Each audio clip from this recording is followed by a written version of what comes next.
Whenever you hear about the Beatles, four people come to mind instantly. They are John, George, Paul, and Ringo. However, throughout the years there have been some people who have worked with the Beatles, and they could come to your mind as being a possible fifth Beatle. The title of Fifth Beatle could be given to someone like their original drummer Pete Best, or their legendary producer George Martin. This video is going to be talking about some of the other people who had a major impact on the band, and why they could be considered a Beatle. Pete Best was a member of the band before their eventual explosion in popularity. Although he wasn't a founding member of the group, Pete played with the group for 2.5 years, and he was with the band when they first met Brian Epstein. It was after meeting Epstein that the band finally started to kick it into high gear and land their first recording sessions in a studio.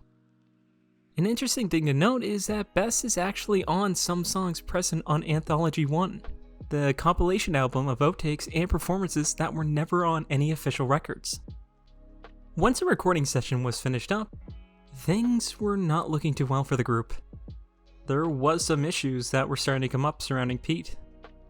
Once John, George, and Paul overheard that the studio executives were planning on hiring a session drummer because of Pete's lackluster performance, they went to Epstein.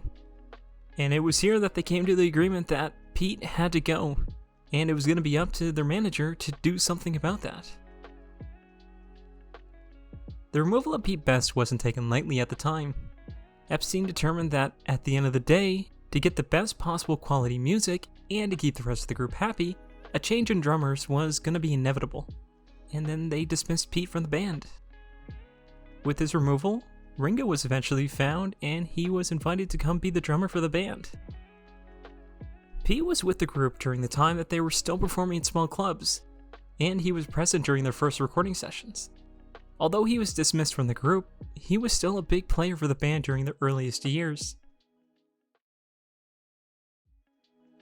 Billy Preston was friends with the band since the early 60s, and during the time the band was working on Let It Be, he was called in by George to play alongside the group as a piano player.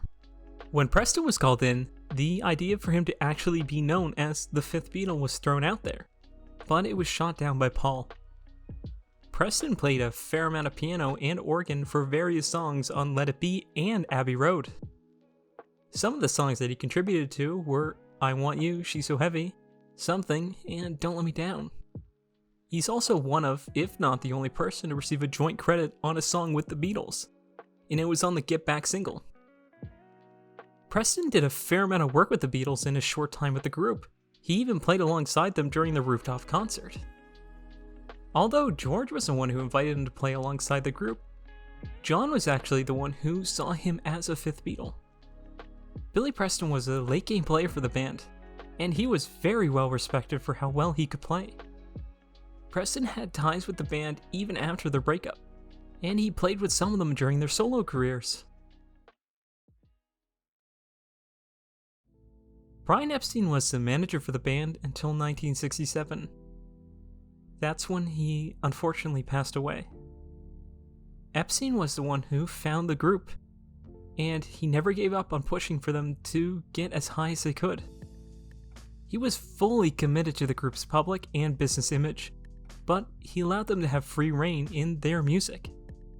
This allowed them to be as creative as possible, while not really having to worry about the business side of the group. Epstein was everything in the early days. As I mentioned, he was in charge of their public image, and he did come up with the idea for their signature haircut and cleaner look. On multiple different occasions, he has been referred to as the Fifth Beatle by different members of the band. Epstein made most of the big decisions for the band that did not relate to their music. He was heavily respected by everyone who associated with the Beatles. He almost always made the best possible decision for the group. After he passed away, only 3 months after the release of Sgt. Pepper's, the band really didn't know how to proceed. And it was here, after losing Epstein, that it's well believed to be the start of the decline that eventually led to them breaking up. Epstein was a vital core to the band as a whole.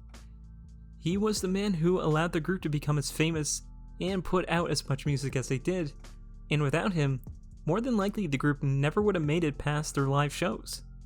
Originally, when Epstein contacted their former manager, he was told to leave the group alone.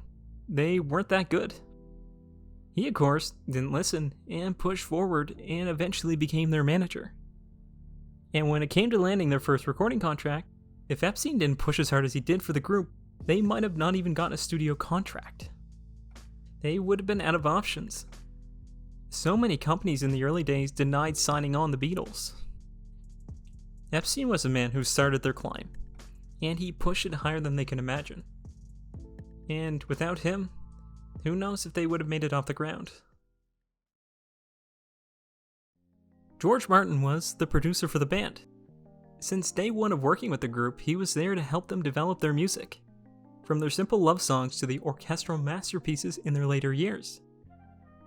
His ear for music and in-depth knowledge of music theory allowed him to help the group to do almost anything they wanted. It was George Martin who pushed for songs like Yesterday to become so much more. He was the one who suggested that strings be added to the background to help flesh it out. He was the one who helped set up orchestral arrangements for songs such as A Day in the Life. And he was one of the biggest supporters of the band members in general. There are so many stories from the band and people who worked with George Martin about his contributions to the group. He really was the man who could do almost anything for the members, and he always helped them get the sound that they wanted. His work with the Beatles is priceless. There's a video by Polyphonic that goes over his contributions in a lot more depth. I highly recommend checking it out, and it's linked in the description. There are a lot of people who have worked with the Beatles over the years. Their impacts toward the band might be small in hindsight, but without some of these people, the band might have never made it to the point that they made it to. Everyone that I mentioned in this video are people who could possibly be given the title of Fifth Beatle. Each person had a different part to play in the band's success, and after looking at it, the person that I believe is the most deserving of this title is Brian Epstein. That man really kickstarted the band. He was the first big person to believe in the group. He got them their contracts, gave them their look, and introduced them to so many brilliant people. He might not have played music with the band, but it's undeniable that he did a lot for the group. After hearing everything that I brought up in this video, who do you think is the fifth Beatle? Let me know in the comments down below. Thank you for watching, and have a good day.